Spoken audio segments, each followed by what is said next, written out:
என்ன ஓட விட்டு முட்டுன்னு வச்ச முட்டில ஐயோ வாப்பா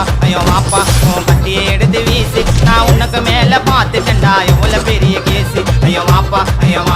உன் கட்டியை எடுத்து வீசு நான் நேத்து கூட ஆச்சிட்டு வந்தேன் 307 கேசு கதைக்காரன் நான் வாழ்ந்த என்னோட ஊருல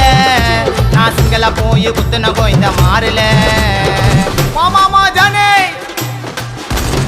இரண்டு மனம் வேண்டும் அந்த இறைவனிடம் கேட்டு மறந்து வாழ ஒன்று உன்னை நினைத்து வாழ ஒன்று